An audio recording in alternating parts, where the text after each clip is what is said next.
সংসদে গত 15 বছর বিরোধী দল হিসেবে কিন্তু বিএনপি ব্যর্থ। এখন বিএনপি নাকি সরকার গঠনের প্রচেষ্টা করছে। বিরোধী দল হিসেবে যে ব্যর্থ দল, তা আবার কিভাবে সরকারি দল হিসেবে সফল হবে, সেই প্রশ্নটা আমি রেখে গেলাম তাদের কাছে। 300 আসনে এটা আমরা প্রার্থী দিব, অ্যাপ্রক্সিমেট প্রার্থী দিব। সেখানে 1-2টা আসন গণঅভ্যুত্থানের যারা লিডার রয়েছে, সেখানে যখন সংস্কার প্রক্রিয়াতে ওনারা আসবেন, এবং যদি না আসেন সেখানে তো আমরা অনেক কিছু কম্প্রোমাইজ করব না। তো সেখানে আমরা বলছি যারা এই ফেসিবাদের অভ্যুত্থানে যারা অংশগ্রহণ করেছিলেন দলীয় নেতৃবৃন্দ, আমরা তাদেরকে সম্মানের জায়গাটা রাখবো। তবে সেই জায়গাটা থেকে 2-1টা আসন কম হতে পারে, এটা হলো বিষয়।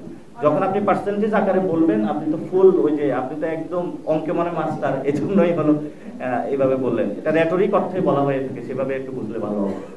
জাতীয় নাগরিক পার্টির যে আমরা বিশ্বাস করি একটা নতুন সমাজ আমরা বিনির্মাণ করতে চাই, অবশ্যই তাকে সেটা আপনারা দেখবেন এখানে সবগুলো বিষয় লেখা আছে। অর্থাৎ তার রাজনৈতিক আদর্শের তথ্যগুলো দিতে হবে, ব্যক্তিগত তথ্য, রাজনৈতিক তথ্য দিতে হবে, এবং তাকে একটা ফি দিতে হবে। ফর্মে আপনারা যখন এই nomination.ncppg.org তে আপনারা প্রবেশ করবেন, সেখানে সবকিছু আপনারা দেখতে পারবেন। আমরা সবগুলো ক্রাইটেরিয়া এখানে দেখেছি, যাতে যে নীতিমালাগুলো রেখেছি, যাতে অন্য কোনো পার্টি অথবা অন্য কেউ ব্যক্তি এই জনগণের প্রতিনিধিদের মধ্যে ঢুকে না পড়তে পারে কোনো সন্ত্রাস চাঁদাবাজ।